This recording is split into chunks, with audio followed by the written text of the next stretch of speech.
"You'll understand why, Dad," she whispered, then brushed past me like a gust of cold wind. The banquet hall fell silent. My glass of wine hung frozen mid-air, as laughter and applause turned into a suffocating stillness. It was supposed to be my retirement celebration. 40 years of service, dozens of bridges standing tall as proof of a life's work. Yet my daughter Alice walked out in the middle of my final speech, leaving behind those 6 words that felt like a verdict. Every eye turned toward me. Someone whispered. Someone else raised their phone to record. I forced a smile, mumbled the rest of my speech, and somehow finished, though inside, I felt nothing but a hollow chill. Outside, the night wind blew through the row of banners with my face on them. Douglas, the bridge maker. And then, across the street, a new poster caught my eye. A red headline blazed across it. "The man who let the bridge fall." Right beneath it was Alice's face. In that moment, I understood. That chill I'd felt earlier wasn't the end. It was only the beginning of the storm. Stay with me, because what I'm about to tell you next will change the way you look at your family forever. I still remember that morning in 1993. Alice was 8. She sat by the little river behind our house, folding paper boats and letting them drift on the golden water. "Dad," she asked, "do you think these tiny boats can really float?" I smiled and ruffled her hair. "If they stay balanced, they'll go far. Just like people, sweetheart."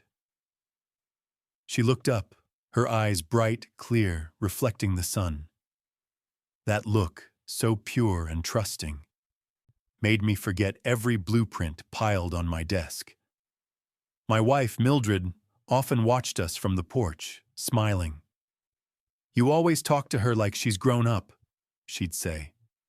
"Because one day she will be," I'd reply. "And when that day comes, I want her to remember what it felt like to be trusted." Those days were peaceful. I worked at the National Bridge Design Bureau. Mildred taught literature. Alice loved books. Sometimes she'd sneak into my office to doodle her own dream bridges. Then one evening, as I reviewed the files for the Riverside Bridge project, Mildred asked quietly, "Are you sure about the structure? The report says the river level shifts seasonally. That could affect the foundation." I nodded. The construction team accounted for it. She smiled faintly, but her eyes stayed worried. "You always believe in people, Douglas. Just don't forget, even steel can rust." That line haunts me still. 3 months later, the Riverside Bridge collapsed. I'll never forget the sound, the screech of metal, the scream of wind, then silence. 17 people injured or dead, including Brian Cole, the lead inspector and my closest friend. Alice was only 5. She didn't understand. She just saw me sitting in the living room, head in my hands, surrounded by police and reporters. "Is Dad being arrested?" she whispered to Mildred. Her mother could barely speak. "No, sweetheart. They just need to ask him a few questions." But children sense things. From that day on, Alice feared bridges and the silence that came after them. The papers said, "Douglas Miller, chief engineer of the Riverside Project, suspected of cutting costs that led to disaster." I said nothing, because the more you defend yourself, the guiltier you sound. I stayed silent, let the commission investigate. 6 months later, they cleared me. The failure came from unstable soil, not the design. I was innocent, on paper. But once your name's been printed beneath a tragedy, innocence doesn't matter anymore. Mildred withered. She still believed in me, but every night she dreamed of Brian, the friend I couldn't save. A year later, cancer took her. Before she died, she held my hand and whispered, "If Alice ever asks, tell her the truth, no matter how much it hurts." I promised, but I never kept that promise. I was afraid of her eyes, afraid she'd look at me and see a killer, afraid to lose the only piece of Mildred I had left. Years passed. Alice grew up, sharp, relentless, a journalist who believed, with almost holy conviction, truth must be told, even if it breaks you. I was proud of her, and terrified. 2 years ago, she started investigating Riverside for an exposé. I warned her, "Let the dead rest, Alice. Some stories aren't meant to be unearthed." She just stared at me, cold, unblinking. "I just want justice for the ones buried under that bridge, don't you?"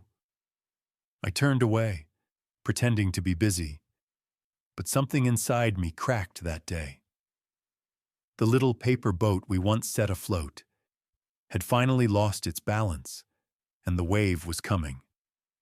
Monday morning, I went back to my small honorary engineer office, a shoebox of a room where I could hide from everyone's eyes.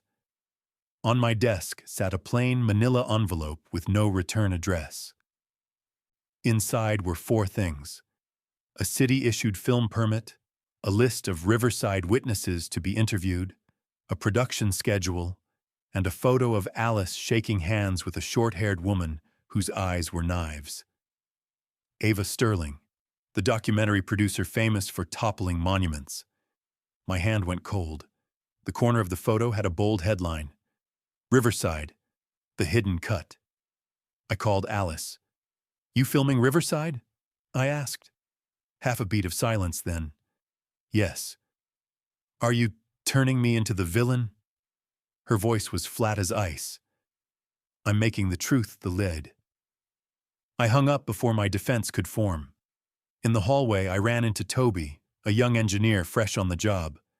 He looked at me with pity. "They were in the archives all morning, Mr. Miller. They had a special permit. They locked the original records." "Locked?" "Yeah.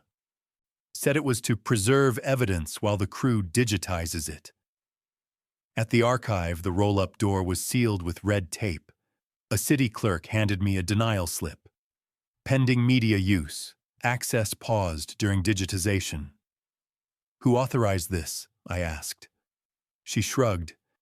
"Ava Sterling's application, signed off by the city's heritage office, and a signature from someone named Miller." I stared at the sample. The signature looked like mine, the same slanted M, but I had not signed anything. It was a brazen forgery.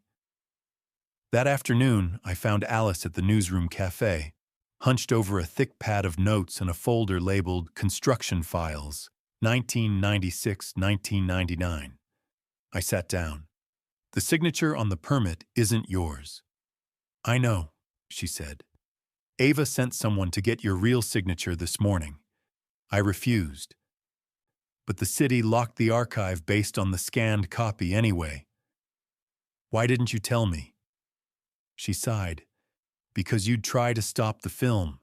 And because, if you're innocent, what are you afraid of?" Her hands were ink-smudged from notes. The same hands that once folded paper boats by the river. Now they gripped a hammer.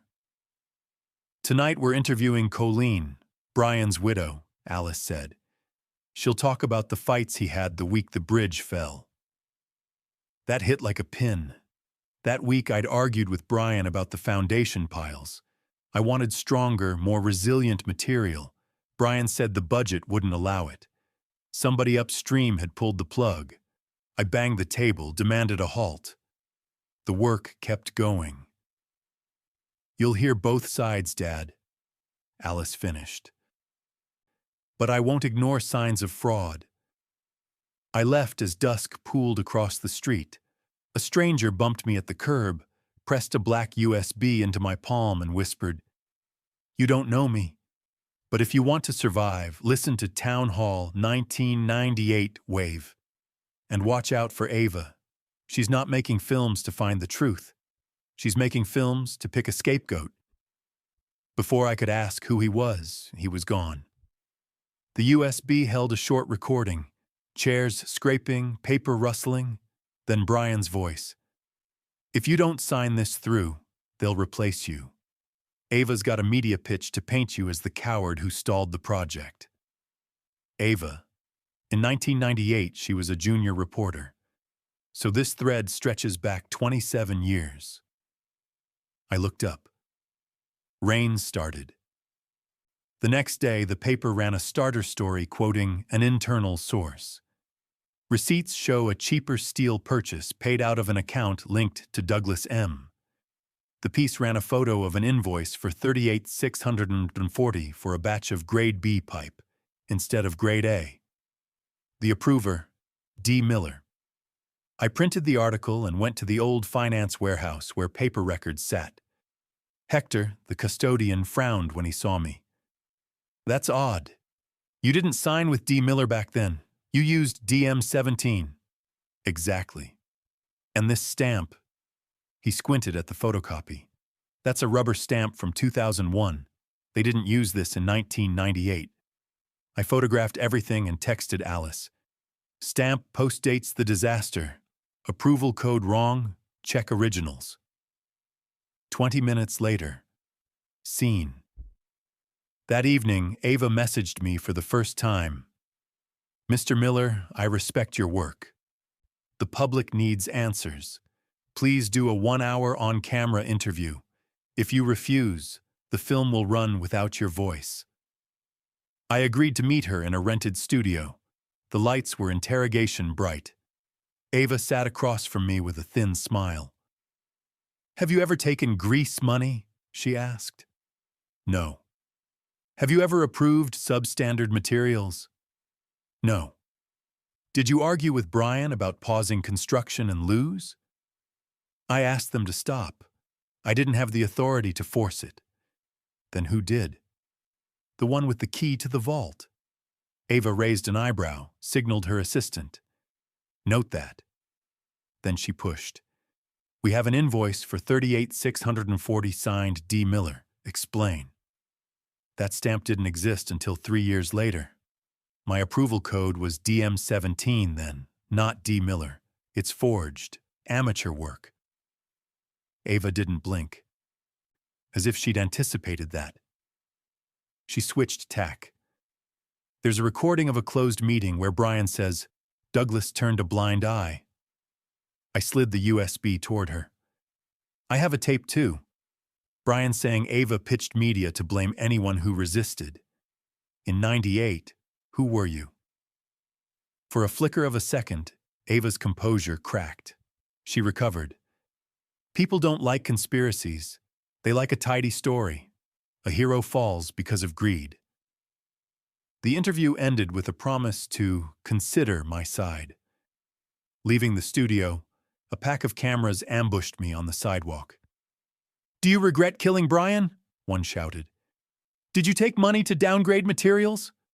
Another demanded. I said nothing. I knew every sentence could be spliced into a weapon. On the walk home, Toby called repeatedly. Sir, the company just suspended your honorary advisory role while the documentary airs. One cold email could freeze a whole summer.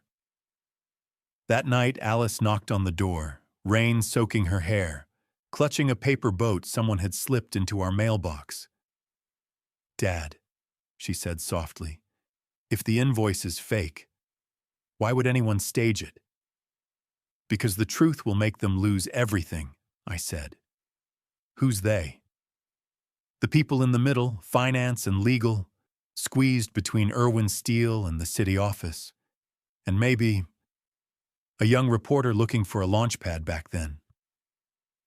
Alice looked at me then, and for the first time in years, I saw doubt in her eyes. The next morning she texted, I need to see Colleen. You're coming. Colleen's house sat on the riverbank, the same river that fed Alice's childhood. She opened the door with silver hair and dry, red-rimmed eyes, calm in a way that frightened me. The living room was crowded with photos of Brian. "I'm sorry," I started. "I'm sorry I couldn't save him." Colleen poured tea and held my gaze. "Douglas, he always said you were the last one fighting for that bridge. But the week before the collapse, you went quiet. My stop order was filed. Supervisor Hines marked it under review. Then it vanished." I choked. Alice cut in. "Do you have anything from that week? Emails, papers, tapes?" Colleen went to a trunk and pulled out photographs, photocopies of memos, and a mini DV tape from an old camcorder. "Brian brought this home the night before the town meeting. He said, 'If they cut me out on air, this will be the uncut version.' I never dared watch it." We got the tape digitized at a small shop. The screen fuzzed and then came to life. Brian in the council room throwing a file onto the table. "If you force grade B piles, people will die?" Another voice, Hines, replied, "Budget's locked. Irwin Steel guarantees quality, and the press will love a feel-good narrative. Don't be the blocker." Brian slammed his fist. "I'm an engineer, not an ad man." Then he looked into the camera like he was looking through time. "If that bridge falls, know we tried to stop it. The final signatory wasn't Douglas. He was stripped of his power the week before." Alice bit her lip until blood showed. She gripped my sleeve. This was living proof. Then her phone buzzed. Ava had sent a link. Riverside, the hidden cut, teaser. 90 seconds of black and white, sirens, crying, a narrator cut into the mix. One signature, 3 lives, 27 years of silence. The clip flashed my face beside the $38,640 invoice. No context, no rebuttal. Just pounding music and 3 words. He knew. The outrage spread like fuel to flame. Online, people demanded justice. In the street, voices turned cruel. "Hang him! Engineer or murderer? Look, his daughter's on the side of justice." Alice shook. "Ava said she'd consider your side," she whispered. I answered, "She already weighed it, and weighed public opinion along with it." We went back to Colleen's. She put a hand on Alice's shoulder. "Child, the worst crime isn't making a mistake. It's staying silent when you know the difference." Alice looked up, tears in her eyes. "I think someone used my name to try to destroy you." Ava held a press screening for the trailer in a small downtown theater. Reporters packed the room. I decided to go, uninvited, standing at the back. Alice was at my side, jaw set. After the trailer, Ava took the stage in a voice both smooth and sharp. "This is not a film that convicts. It asks questions." From the last row, I called out, "Questions or a pre-made verdict?" Light swept the audience. Cameras swung. Ava gave a practiced smile. "Mr. Miller, welcome. Would you like to speak?" I walked up to the stage. Hands thrust microphones at me. "3 things," I said. 1, the 38,640 invoice uses a 2001 stamp. The disaster happened in 1998. 2, my approval code then was DM17, not D. Miller. 3, we have a mini DV where Brian says I had my right to object removed. The room buzzed. Ava cut in. "Can you present that tape?" "Yes, but in court, where the chain of custody is secure, not in a theater." A ripple of approval moved through the crowd. A reporter asked, "Are you suing?" "If the film persists with forged documents, yes, for defamation. I'm also calling to reopen the inquiry and examine conflicts of interest between the city office and Irwin Steel." Ava tilted her head, as if impressed by a chess move. She then faced Alice. "And you, Alice? Still on this project?" All lenses turned to my daughter. She drew in a breath. I'm a reporter. I follow the truth. If this film uses unverified material, I'm removing my name. It was a tear that ripped the room open. Ava recovered quickly. We vet our sources. The screening is just a start. Audiences will see the full picture. She turned as if to close the night. I called after her, calm but loud enough to carry. Town Hall, 1998 wave. Remember? 27 years ago, you learned a trick. Build the story first, find evidence later. This time, I won't be silent. A man shuffled onto the stage from the back, leaning on a cane, pale, determined. Lyman Ortega, the retired structural engineer who'd done soil surveys beside me, held up a yellowed envelope. I am Lyman Ortega. I kept the memo Douglas sent on April 13, 1998, asking to halt work because the ground was drying unexpectedly. I don't claim he's perfect, but he tried to stop it. Pandemonium. Ava demanded provenance. Lyman lifted the original. Stamped April 14th. I hid it behind my 30th wedding photo because I feared it would disappear. In the commotion, my phone buzzed. Hector texting, "Someone just tried to check out the DM-17 file using an access card issued to Alice Miller." I refused. I looked up. Alice paled. "That wasn't me," she blurted. "Someone's borrowing my name." Ava signed off the event with a velvet threat. "We welcome any evidence. Screening next week. Bring it forward." She smiled and locked the door on that sentence like she'd latched something into place. In her eyes, I saw not stage lights, but the flare of fear when a story slips out of the editor's hands. On the walk home, the wind bit my face. Alice stayed close and was quiet for a long time. Finally, she said, "Dad." When I said, "You'll understand why," I trusted a straight line. Now I don't even know why I believed in one. I squeezed her hand. For the first time in years, calm didn't come. The storm wasn't over, but after those opening blows, the hard bones of the truth had begun to show under the glare. And I knew the counterattack was only starting. Sunday morning, sunlight poured through the stained glass at St. Paul's. I sat in the last pew, tucked into the hush of whispered prayers. Up front, Father Raymond had just finished when a camera mic crackled to life. Ava Sterling's crew was filming an episode called Faith After Disaster. Alice was with them. When the camera swept past, I stood. Heads turned. "Douglas," the priest said gently.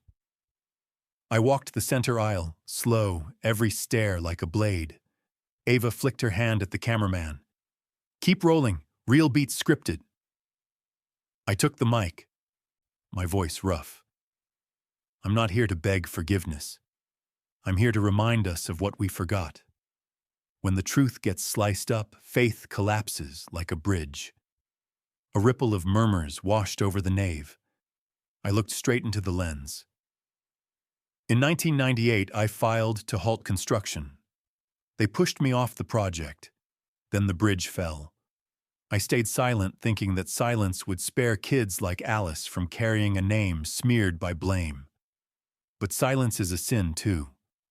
I was wrong because I was afraid. Alice stood in the third row, fists clenched.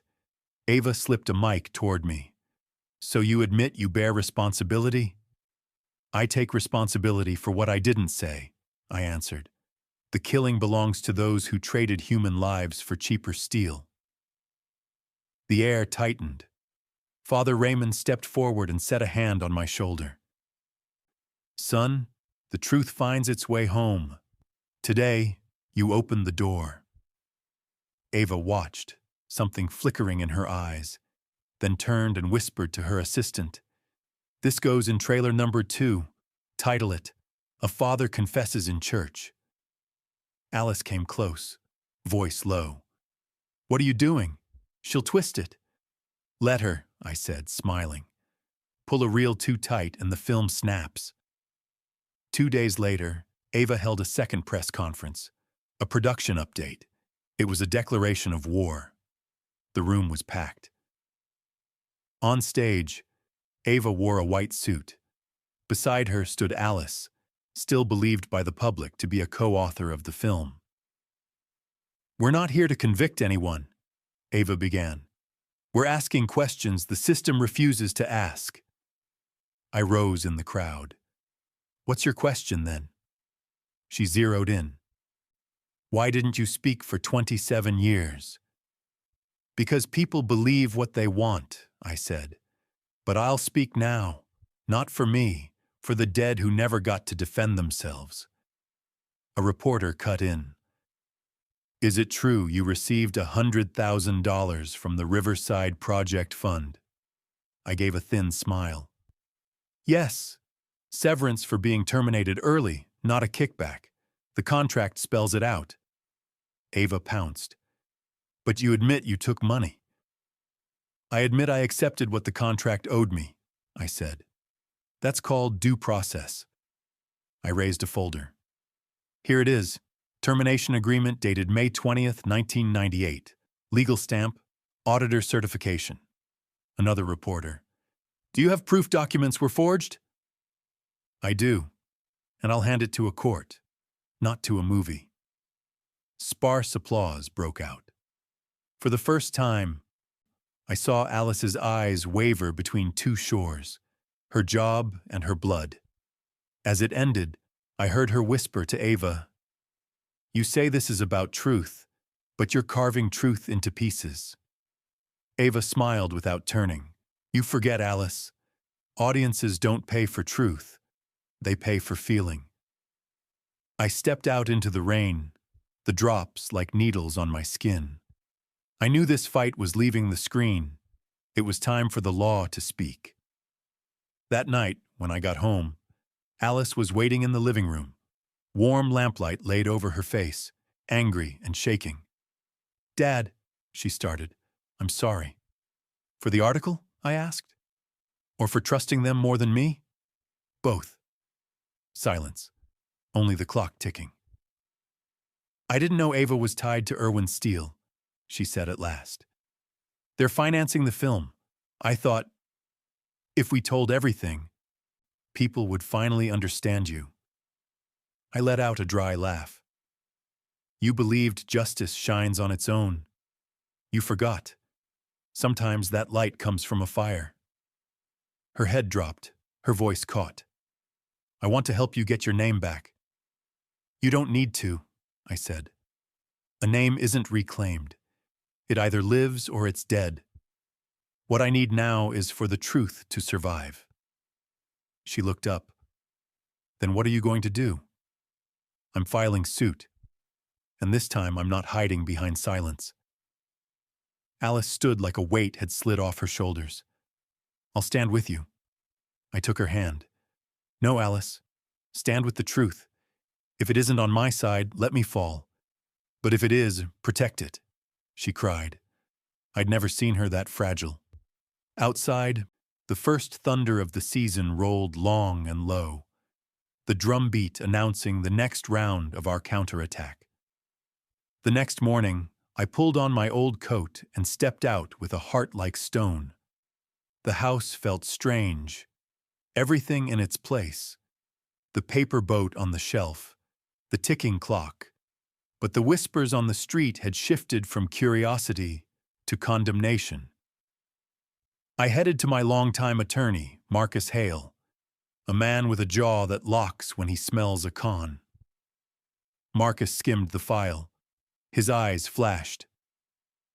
They used forged documents, wrong-era stamps, and a faked signature. That's criminal, not just civil. We don't just sue Ava and the production company. We pull Irwin Steele into this. If there's witness tampering, it's a full-on case. We drafted the complaint. Defamation, document forgery, spoliation, and interference with evidence, and conspiracy to damage reputation. Marcus added an emergency motion, a preservation order compelling the city, the newsroom, the film studio, and Irwin Steele to preserve, not delete or alter, any documents, emails, logs, or recordings tied to the Riverside Project from 1997 to the present. "If we're late by a day," he said, "they'll have laundered the trail." We filed in county court. The judge scanned, tapped her pen, and signed a rapid order. Immediate preservation of evidence, effective immediately. Copies went out by fax to every target, with a criminal warning footer. For the first time in days, I felt a thin warmth. The law was leaning toward the truth. Minutes later, Irwin Steele's legal department emailed Marcus. 2 terse lines. "We will comply. We reserve our rights to protect the company's reputation and will counterclaim if defamed." Marcus smirked. "They all say that. Legal sledgehammers to scare off whistleblowers."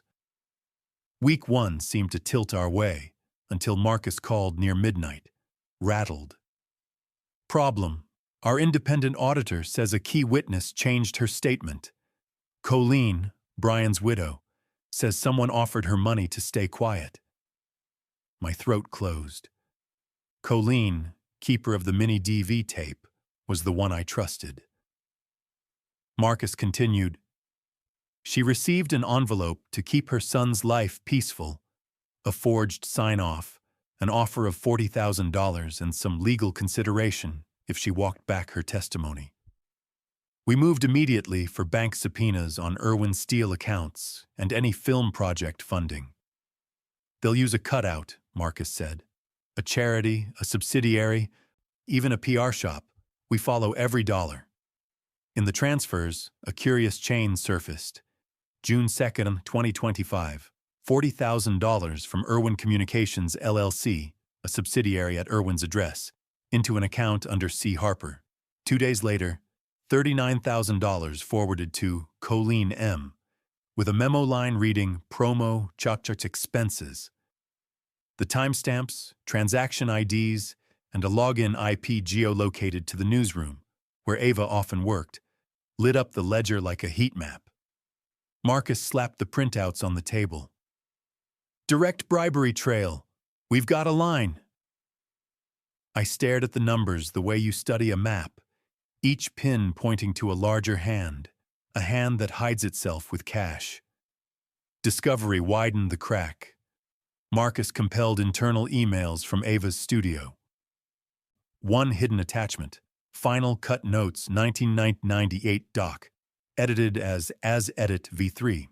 He read aloud, "Note, push Douglas as decision maker, use invoice DBRR 986 as focal, a storyboard in plain sight. The chosen bait was the $38,640 invoice from the teaser." The legal battlefield lit up like high beams in fog. They weren't just spinning a story. They were choreographing it. Marcus's voice went hard. They needed a name to stone, so they minted evidence and fed it to the crowd. We're dragging the whole web into daylight. News of the preservation order cracked like lightning. The newsroom froze files. Irwin paused related sponsorships. The studio was compelled to produce originals. Online, the pitchforks cooled into a new question. Who manipulated the evidence? I looked over the spread of documents and felt another kind of fatigue. The courtroom was only the overture. Money had been used to muzzle conscience. Now the law was striking back. But to strip the rot clean, we'd need more than paper. We'd need people brave enough to speak, people who wouldn't sell their souls for an envelope. Marcus tapped the desk.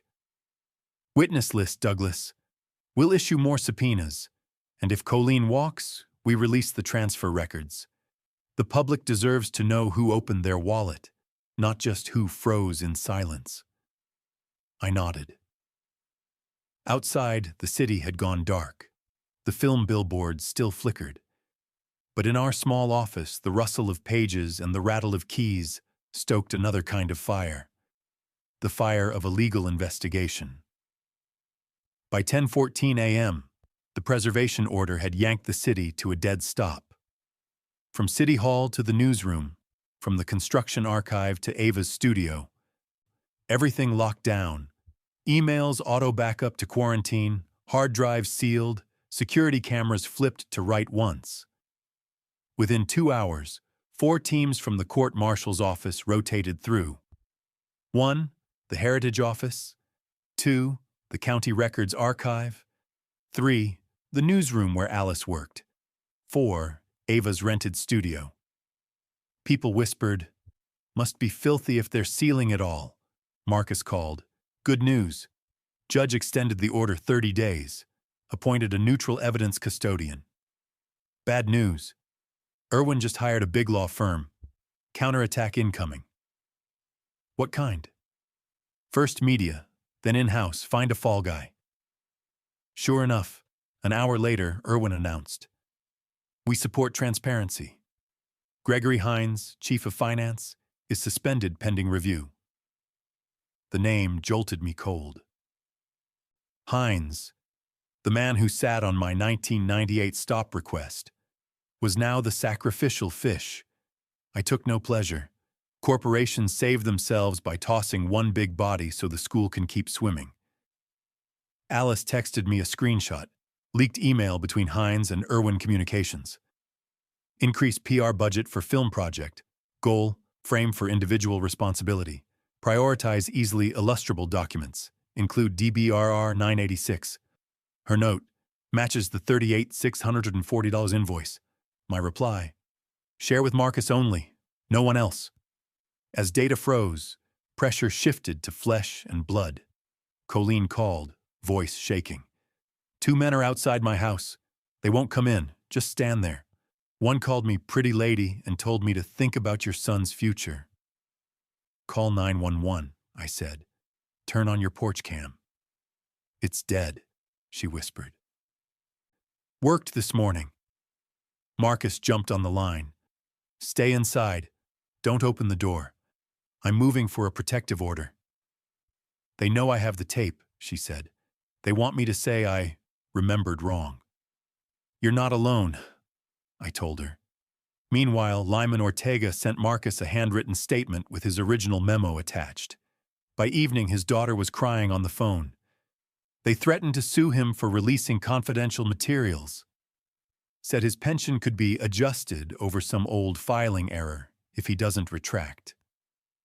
That's financial intimidation, Marcus growled.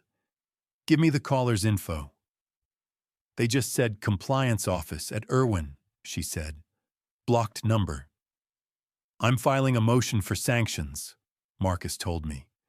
They kicked the wrong anthill. Local news ran a segment outside Ava's studio. Yellow tape reading evidence preservation in progress. Ava crossed frame with a thin smile. We're cooperating fully. The order protects us from further fabrications. Comments split into camps. Hold the tapes. Let's see the truth. Versus, the movie will tell it better. I knew the opinion war was only heating up. Next morning, a new blast from inside Irwin. An anonymous leak emailed Marcus and 5 outlets. Minutes 4/21/1998 Steering Committee. It read, regarding DM's halt request, do not disclose publicly. Adjust materials to Spec B to maintain timeline. PR to deliver safety-certified narrative. The attendee list included Hines and a young comms rep, AS. AS, Mo, Ava Sterling, Marcus said. I exhaled, half shocked, half unsurprised. The thread between past and present had form. Ava wasn't merely today's producer. She'd been a cog in the original spin. By noon, Marcus walked me into court with a stack.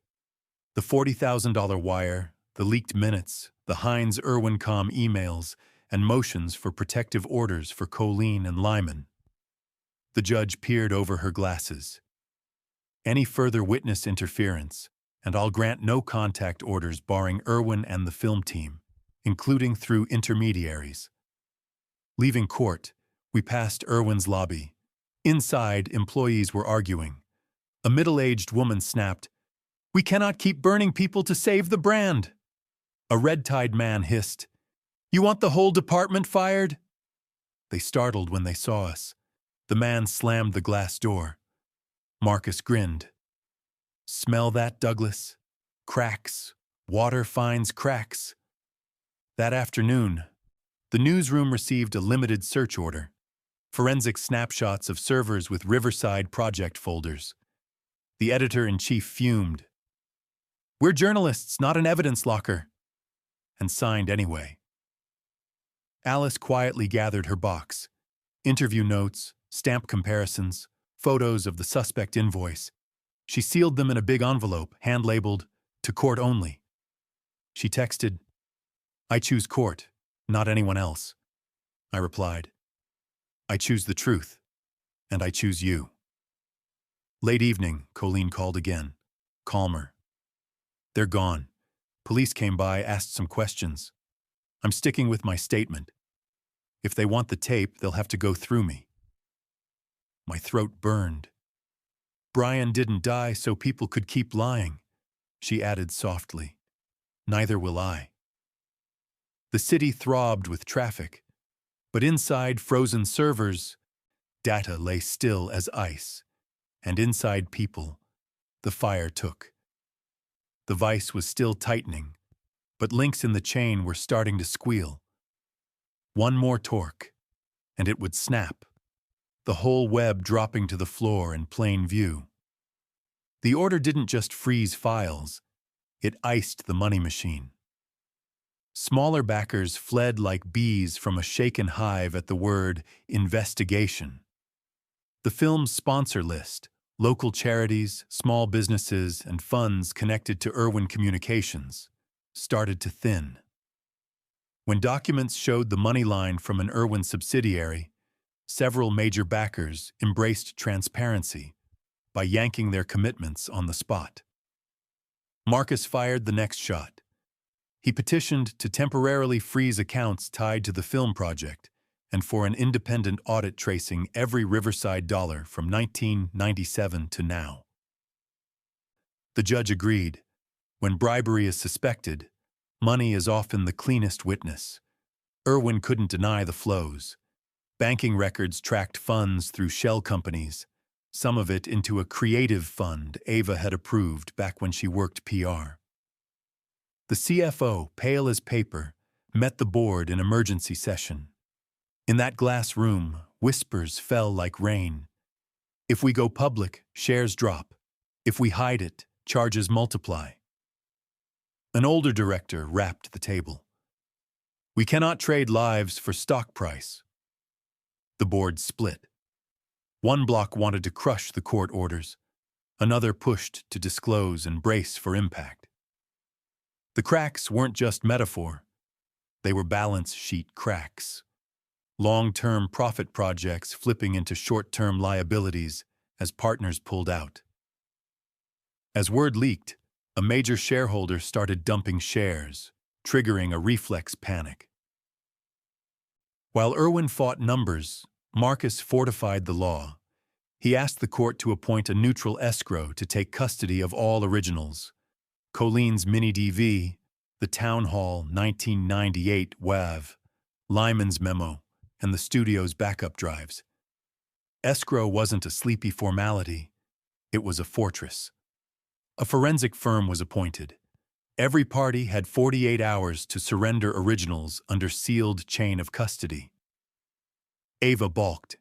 She wanted control to contextualize for her film. The court said no. Evidence stays beyond reach until rulings are made. On TV, Ava said, "They're suppressing art." But the words fluttered like leaves while sponsors exited, and the rental studio faced a bank freeze when a promised loan evaporated. With the evidence secured, Marcus executed a controlled disclosure strategy, not a document dump that could wound victims, but a precise release to reputable outlets. Verified excerpts from Town Hall 1998, Wave, and The Wire records, with legal analysis. The response hit fast. Papers dissected the money trail. The Irwin CFO's face landed on front pages under the banner. The corporation or the hand behind it? Calls to the independent audit team spiked. Investors demanded statements. Irwin issued an interim report admitting payments for communications costs, denying bribery. Denial sounded thin in the storm. People had seen the money trail, the fake stamps, the internal minutes. Colleen, after seeing the deposits, breathed easier. She wasn't at fault. She'd been targeted. Lyman, threatened over his pension, received a court assurance. No party may harm his retirement or benefits in retaliation. Their spines stiffened. Night rolled over the city. Billboards still burned bright, but behind the glow, the finance engine coughed. Irwin scrambled with patches. Ava's team was boxed in by orders. The film lost its fuel. Marcus and I stood at the escrow office door, knowing we held enough weight to haul the truth into daylight, or grind down anyone who pulled the strings. 2 days after the escrow order kicked in, the internet blew up. The Herald Tribune splashed the headline across page 1. New audio reveals engineer Douglas Miller was pushed out of the final decision meeting before the Riverside collapse. Under it, a photo of me walking out of court between 2 rows of reporters. No scornful looks this time, just the constant strobe of camera shutters. Marcus texted, "Good. Public tide's turning. Don't get emotional on mic." I smirked. I've been stoned by crowds with words. Let's see if they can apologize out loud. TV networks piled on. Channel 7. Irwin Steele accused of bribing a witness. Ava Sterling silent. Newsnet. The man blamed for 27 years, and the counterstrike shaking the system. The True Veritas podcast booked me live. When the red light blinked on, the host went straight for it. "Do you resent your daughter for helping promote that film?" I answered slowly, every word clear. No. Without Alice, the truth might have stayed in the dark. She walked through the fire, and so did I. Silence. The host blinked, then nodded. The interview spread like wildfire. Bridge of Truth held the top trend for 3 days. Another clip, me saying, "Silence is a sin," in church, was intercut with images of the Riverside wreckage. The caption read, "Sometimes, to rebuild the bridge, you first admit you once collapsed."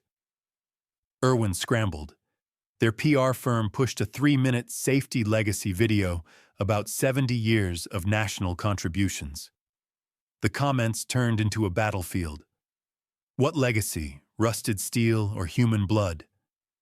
Don't color grade justice. Ava hit a talk show, arms crossed, voice cool. I'm just a storyteller. If they fear the light, maybe it's because they have something to hide.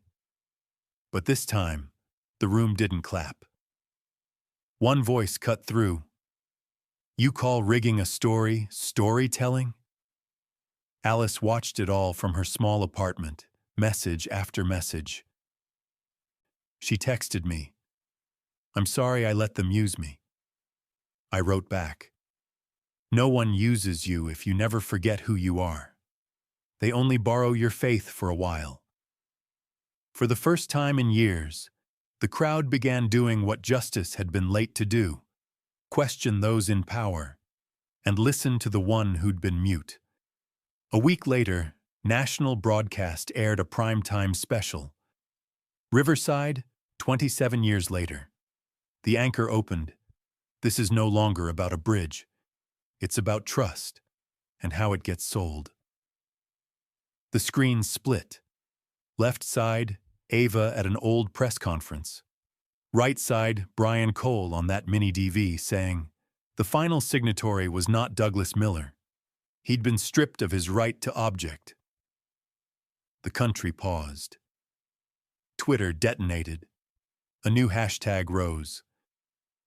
He was right all along. My phone filled with messages from former colleagues and young engineers. I studied engineering because of that bridge. I never knew the truth. The broadcast also ran the judge's statement. The tape and the memo align with contemporaneous records. No signs of tampering. The anchor closed in a low voice. The Riverside Bridge may have fallen, but from its rubble another bridge may be rising, one built from honor. Irwin panicked, calling a sudden press conference, promising full cooperation. Worse followed, a leaked audit excerpt listing $2.4 million in communications costs to reframe the Riverside narrative, the same window when filming began. The Global Times blared, "Did Irwin Steele pay $2.4 million to rewrite history?" That was the kill shot. Public opinion flipped. Papers that once ran "Engineer responsible for deaths" now printed "The man the system buried." One ran a banner headline, "We're sorry, Douglas Miller. We stayed silent when we should have asked questions." And Ava, her studio lost its investors. Radio pulled promo buys. She posted a brief statement. "People only like heroes. I merely provide the villain." No one listened. One quiet morning, I stopped on the Franklin Bridge, the one that replaced Riverside.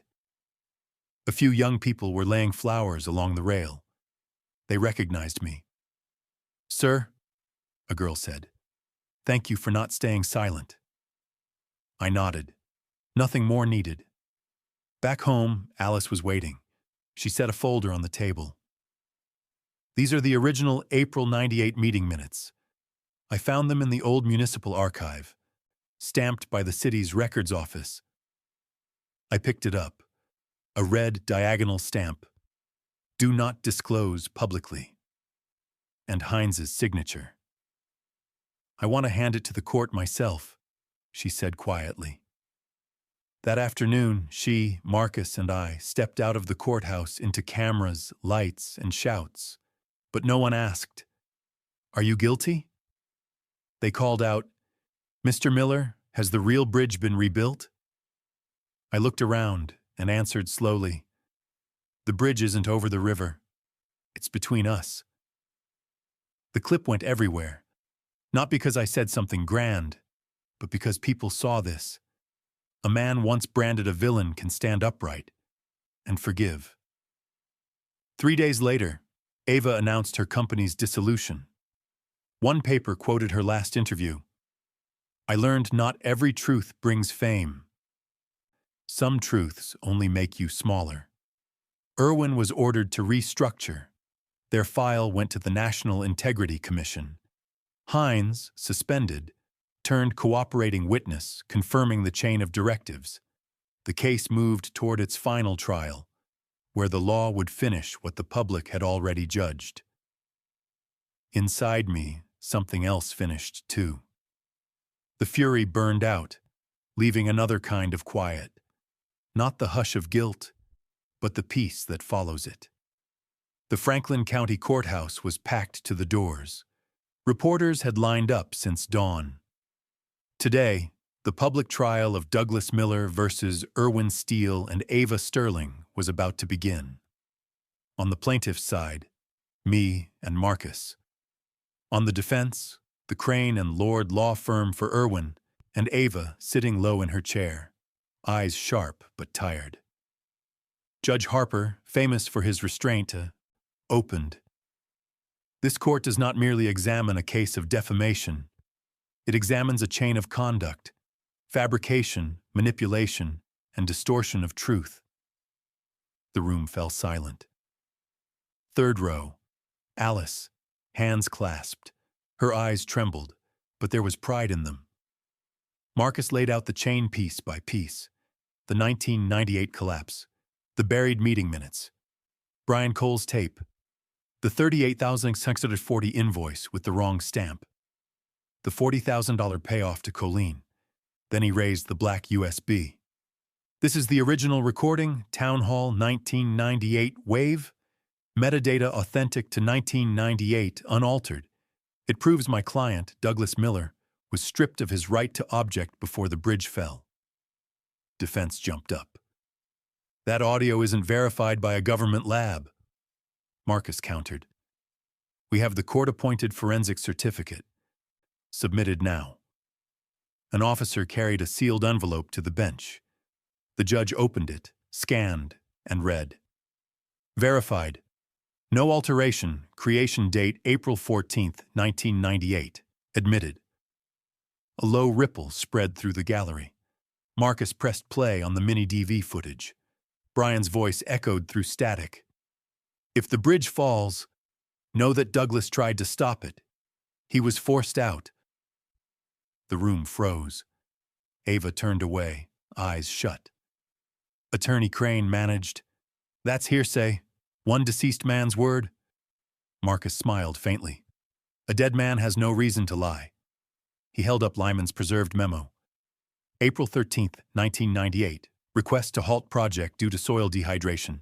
Await supplemental survey. DM. The old red stamp bled through the yellowed paper. Judge Harper studied it, nodded once. Ava shifted forward, as if to speak. But her lawyer caught her sleeve. Marcus closed with a single cut of a sentence. This city lived a lie for 27 years, not for lack of truth, but because someone sold it. The chamber went dead quiet. Recess for 30 minutes. As I passed Ava's table, she whispered, Back then, I was just following orders. Without turning, I said, So was I. But today, I choose not to. Ava on the stand. The afternoon resumed with Ava Sterling sworn in. Judge. Ms. Sterling, do you confirm you were a communications employee at Irwin Steel in 1998? Yes, Your Honor. Do you recall the meeting minutes from April 21, 1998, where you noted PR for the safety narrative? She hesitated. Marcus slid a printed copy across the table. From the city archive, file AS21APR98.doc, he said. Ava looked down, then nodded faintly. Judge. Did you write this line? If Douglas refuses to sign, we need a substitute to protect the company's image? Her throat moved. Yes, I wrote it. You understood that meant removing Mr. Miller from the project? Silence. Marcus stepped closer. Ms. Sterling, for 27 years you built a film on documents you knew were bent. Why? She lifted red-rimmed eyes. Because truth doesn't sell tickets. Tragedy does. Thank you. No further questions. Defense rose to salvage the wreckage. Your Honor, filmmaking is protected expression. My client can't answer for Irwin's mistakes. The judge cut him off. No one here stands trial for art. They stand trial for concealing and manipulating evidence. He gestured. Next witness, Gregory Hines. The suspended finance chief shuffled up, sweat beading his temples. Mr. Hines, were you aware of a $40,000 transfer from Irwin Communications to Colleen M? Yes, a verbal instruction. I was told to stabilize the witness. I didn't ask more. From whom? He faltered. Marcus held up an email printout, code AS followup.doc. The final signature line, A.S. Hines murmured, from Ava Sterling. Gasps. Ava bowed her head to the table. Judge Harper struck the gavel. Order. Then steady. We have heard enough to understand. The truth wasn't buried. It was bought. And every transaction leaves a trail. Day one ended in a blizzard of camera flashes. In the hall, Alice ran to me and threw her arms around my chest. Dad, I'm proud of you. I answered softly, No, sweetheart. I'm proud that you finally see me through truth, not rumor. The verdict day. The Franklin sky was crystal blue. I wore my old suit. My hands no longer shook. Judge Harper read 20 pages in a calm, deliberate voice. The court finds that defendants Irwin Steele and associated parties, including Ava Sterling, willfully distorted and falsified records to damage the reputation of the plaintiff. The 1998 audio and memorandum confirm that the plaintiff was removed from decision-making before the collapse. The court hereby declares Douglas Miller fully exonerated of all accusations regarding the Riverside Bridge incident. Irwin Steele shall issue a public apology across media and pay damages of $2 million for reputational and emotional harm. Applause broke like thunder. Some wept. I bowed my head, not in triumph, but in relief that truth finally had a voice in law. Ava stood, face drained. She stepped close and whispered, "I thought I was the storyteller. Turns out I was just a side character in my own tragedy." I met her eyes. "We all are, Ava. The difference is, it just takes justice a long time to rewrite the script." Alice hugged me tight, tears soaking my shoulder. Behind us, Marcus smiled. 30 years practicing law, and this is the first verdict that feels human. Outside, people crowded the courthouse steps. Someone had raised a big banner. "The bridge stands again." I looked up. Sunlight poured through the glass roof as bright as that morning 27 years ago. But this time, nothing was breaking. Justice doesn't come fast. It comes strong. And in the end, it stands with those who build bridges, not just of steel, but of faith. 3 days after the verdict, Irwin Steele issued a national apology. At noon, the giant screen in Franklin Square flickered on. A single line scrolled across. "We, Irwin Steele, acknowledge wrongdoing in our handling of information related to the Riverside Bridge collapse. We apologize to the victims' families and to Mr. Douglas Miller for the harm caused." No one clapped. No one smiled. The crowd just stood there, silent, as if attending a funeral for trust itself. Irwin's stock plummeted 68% in 48 hours. The board held an emergency meeting. 3 senior executives resigned. The rest signed over control to the federal investigators. A new file was opened. Irwin Case 27-2025, Fraud and Public Deception. The once mighty corporation, builder of hundreds of bridges, now stood as a monument to rot beneath the shine of steel. Reporters swarmed Ava's office, but her studio had already been sealed. The Sterling Films sign came down overnight. Its motto, "In truth we film," lay cracked in half on the sidewalk. A week later, Ava appeared for a closed hearing before the National Broadcasting Board. No cameras, no microphones, just a bare room and 3 officials. "Do you have anything to say, Ms. Sterling?" one asked. Ava replied, "I used to believe the public needed storytellers, even if we had to embellish. Now I know. The truth doesn't need a storyteller. It just needs someone strong enough to bear it." She turned in her press credentials and walked out without looking back. 2 months later, she left her high-rise apartment in New York for a quiet coastal town where cell signals barely reached.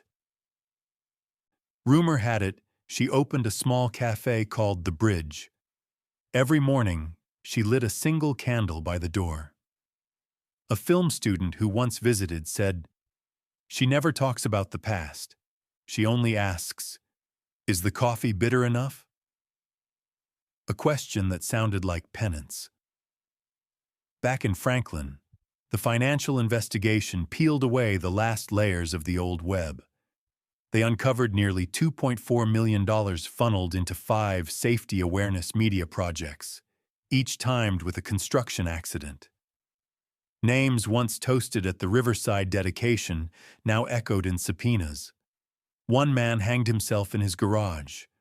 Another fled to Mexico, caught at the airport mid-escape.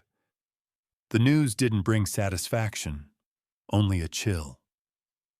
The bridge hadn't been the only thing that fell. Professional ethics had long since collapsed, too. Alice, my daughter, was invited on a national broadcast. "Do you hate Ava Sterling?" the host asked. "Do you think she should have paid a heavier price?" Alice's voice was calm, steadier than I'd ever heard it. Justice isn't meant to make someone suffer. It's meant to stop others from causing more. Ava's already lost more than any court could take. The studio went silent. The director signaled to cut the music. No commercials, no outro.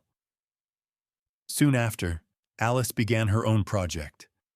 The Bridge Archive, a public repository preserving unedited records from engineering disasters that had been distorted by the media.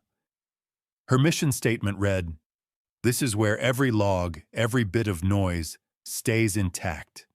Because sometimes it's the static that tells the truth." That winter came early. Franklin was colder than usual, but not bleak. New bridges rose, stronger, steadier, each named for someone lost in the Riverside collapse. Their plaques gleamed in stainless steel, engraved with a single line, "Built on truth." I attended the dedication ceremony, not as a hero, just as a survivor. Father Raymond shook my hand. "Douglas," he whispered, "some bridges only finish when enough tears have fallen." I nodded, said nothing. Across the river, a woman stood in a hat, still and quiet. I knew that silhouette. Ava. She didn't come closer. She just bowed her head and walked away. 3 months later, the local paper ran a short piece. "Former producer Ava Sterling donates all film equipment to Franklin Film School." Her letter read, "If someone learns to use a camera to tell the truth, then I still exist, somewhere." Irwin Steel was officially dissolved the following year. Its assets were redirected to public safety and victims' funds. At Marcus's suggestion, a small portion went to Bridge Trust, the nonprofit Alice and I had founded. We used it to build the Miller Ethics Center, a training institute for young engineers. Etched into the gate were the words, "No structure is worth more than a human life." On opening night, a courier arrived with a small, unmarked envelope. Inside was an old photo, Brian and me, taken at the Riverside site in 1997. On the back, in a woman's handwriting, "I've kept this for 27 years. Now it belongs to the one who deserves it." No signature, but I knew the hand. Ava's. The photo now sits in my study, beside the paper boat Alice folded when she was 5. Both faded, but unbroken. Like faith itself, tossed by wind, battered by waves, yet floating still when balance is kept. Those who once twisted the truth, some alive, some gone, none were victors. They paid their price, not in prison years, but in the long silence that follows when no one wants to hear your voice again. That's the cruelest punishment for those who lived off the voices of others. And me? Each morning I walk across the new bridge. In the water's reflection, I don't see a hero or a victim, just a man rebuilt by the truth. The southern sea of Franklin was unseasonably cold that winter. Waves crashed rhythmically against the rocks, each strike like a verdict reminding her of guilt. In a small wooden house by the bay, Ava Sterling lived alone. No internet, no TV, only the faint crackle of an old radio each morning. She had escaped the spotlight, but the light still chased her, in memory. Every night she dreamed the same dream. It began with the screech of splitting metal, A bridge shimmered in the dark, trembling. Brian Cole stood at the center, holding a folder, shouting something she couldn't hear. Then came the collapse. Slow, heavy, as if the world itself was being dragged underwater. She always woke drenched in sweat. Outside, the sea hissed against the shore, the moonlight glinting on the water like broken steel. She recorded each dream in a notebook titled 27 Years Late. The second page contained only one trembling line. I turned justice into film, and film into a lie. Ava no longer worked. She survived on what little savings remained after selling her studio. Each morning she opened her small cafe for passing fishermen. They didn't know her name. She poured coffee with a slight tremor in her hands and always asked, "Is it bitter enough?" When they laughed, she smiled too, but her eyes stayed distant, listening to a sound only she could hear. Some nights, she sat by the door, the wind scattering her old notes. Timelines, titles, interview lists, scripted quotes. She once called it art. Now every word felt like evidence. She had stood in court and confessed. But the real sentence wasn't written on paper. It echoed in the nights she couldn't sleep, when the sea sounded like metal cracking apart. One evening, she saw Douglas on television, a feature about bridge trust. He was smiling gently among a crowd of young engineers. Ava turned off the screen and sat still for a long time before whispering, "He's forgiven me." But I haven't. That night, she began a letter. Not to Douglas, but to Alice, the daughter who once trusted her, filmed beside her, then turned away after the truth came out. Alice, I used your faith as a prop, and your father as a script. I thought I was speaking of justice, but I was only reshooting an old film, where real people were bent to fit the frame. I once said, audiences don't want truth, they want emotion. Now I know. No emotion is pure when mixed with another's blood. Sometimes I dream of your father standing on the bridge. He looks at me, not angry, just asking, "Do you think it's beautiful?" I say yes. He nods, and the bridge collapses. I thought he meant the bridge, but he meant my conscience, and I lied. She folded the letter, but left it unsealed. Outside, the wind carried the smell of salt and rust. She remembered Douglas's words in court. We are all supporting characters in Justice's story. The difference is, it takes a long time to rewrite the script. Ava smiled faintly, tears falling. And I stayed in that act far too long. At dawn, fishermen found an envelope at the door of the Bridge Cafe. No return name, only handwriting, to Alice Miller.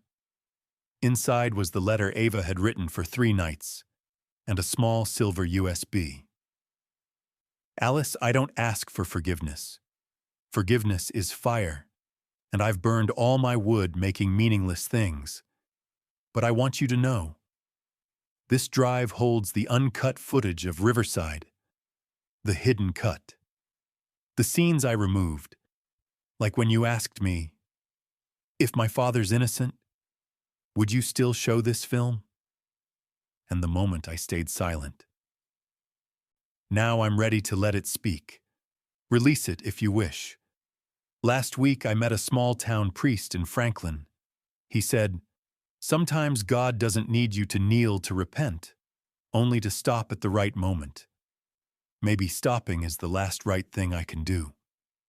Alice opened the file that morning in February.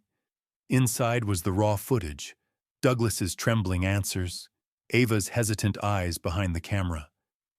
In one uncut moment, Ava whispered to her cameraman, I'm not sure this is right. But if I stop, I lose everything. That whisper was her confession. Alice watched until nightfall. Then she wrote a short column titled "The Storyteller and the Guilt of the Lens." She didn't condemn Ava. She ended with, "If justice is a voice, then sometimes the storyteller is the one who needs saving." The essay spread widely. No one knew where Ava was. Some said she'd taken a boat out to sea, others that she'd fallen ill. A year later, on the first anniversary of Bridge Trust, a small package arrived at the office. Inside was a reel of 16mm film and a note. At last, I filmed something real. The reel lasted 2 minutes. Sunrise over the Franklin Bridge, light rippling across calm water. No sound, no score. At the end, a handwritten line appeared. "Everyone must cross a bridge." I crossed mine and stayed on the other side. Ava. No one ever found her again. But in the lobby of the Miller Ethics Center, that still frame of sunrise hangs quietly. Below it, Alice wrote a single caption. "Not everyone who errs is evil. Some are just brave enough to turn back. Late, but true." And when I look at that photograph, I see only one thing. The first light of morning mirrored on the water, gentle, forgiving, as if one restless soul had finally been released. A year after the trial, Franklin was different. No more corporate PR banners, just murals painted by engineering students, bridges stretching between two shores, under a single phrase, "Truth connects." Alice and I expanded the Bridge Trust nationwide. We didn't just offer scholarships for engineering students. We visited small towns scarred by forgotten construction disasters. Everywhere we went, I told my story. Not to clear my name, but to remind the young, blueprints can change. Ethics cannot. Alice led the programs. She spoke with students, young engineers, and families who had lost loved ones. At every stop, we placed a small brass plaque that read, "A bridge stands only when it's built on truth." Once in Louisville, an old woman gripped my hand. "Mr. Miller, I lost my husband in the bridge collapse of 2004. I used to think engineers only cared about numbers, but today, I see, you have hearts too." I bowed and whispered, "And if that heart loses balance, ma'am, any bridge can fall." Alice documented our journey in a book titled "The Weight of Silence." In her foreword, she wrote, "My father stayed silent to protect me. I spoke out to prove myself right. But truth is whole only when spoken with compassion." When the book was released, it sold out in 2 days. But what mattered most to me was the final line. "I once lost my father to the truth. Now I've found him because of it." The following spring, Bridge Trust launched a cross-country tour. We traveled from Ohio to Texas, meeting people we'd once helped, faces I thought I'd never see again. In Greenwall, a woman hugged me tight. "Do you remember me? I wrote to you when I was a freshman. Now I'm the chief engineer in my hometown." She pressed a small steel keychain into my hand, engraved with an M. "M for Miller," she said, "but also for mentor." I smiled, eyes stinging. In Nashville, we attended the dedication of a new bridge, built to the highest safety standard, named Franklin Rise. During the ceremony, a representative from the Franklin Rehabilitation Center, where negligent engineers once served sentences, handed me a polished metal block engraved, "Forgiveness forged here." This was made from recycled steel from the fallen bridges, he said. When melted the right way, it becomes stronger, like people. Alice held the block, tears streaking her face. I placed a hand on her shoulder and whispered, "Steel doesn't fear fire. Neither do people, when they know they're forgiven." That night, as our car left Nashville, I looked through the window, the bridge lights dancing on the water. For a moment, I thought I saw Ava's silhouette among the golden reflections. Calm, peaceful. Maybe it was memory, maybe not. But inside I heard a voice whisper. At last, I filmed something real. Alice rested her head on my shoulder. "Dad," she murmured, "I think she's been forgiven too." I nodded. Forgiveness isn't to erase guilt. It's to keep the heart from turning to stone. That autumn, I returned to Riverside, the place where the bridge once fell. Now, a small park stood there. In the grass lay a stone plaque, Riverside Memorial Park, dedicated to those who built with love and fell for truth. I sat on a wooden bench, watching the calm river. Alice sat beside me, reading the final page of her book. Then she asked, "Dad, if you could go back to 1998, would you tell the truth sooner?" I stayed silent a moment, listening to the breeze. "Probably not," I said at last. "Back then, you weren't old enough to understand. Sometimes the truth has to wait, not to be hidden, but to be heard." She nodded, eyes glistening. We sat quietly, the wind humming through the new railings. I remembered Mildred's voice from long ago. "One day Alice will understand why you trust people more than blueprints." Now I knew. That day had come. I stood and walked toward the river's edge. The water churned softly beneath the bridge. I spoke, not to anyone in particular, but to the air. It took me 27 years to learn one simple thing. Family isn't blood. It's respect, patience, and love. When I turned, Alice was filming the scene on her phone. No lights, no edits. She smiled. "I want to keep your real voice, Dad. No narration." I laughed. "This time, the story won't need one." We left Riverside as sunset poured amber light across the river.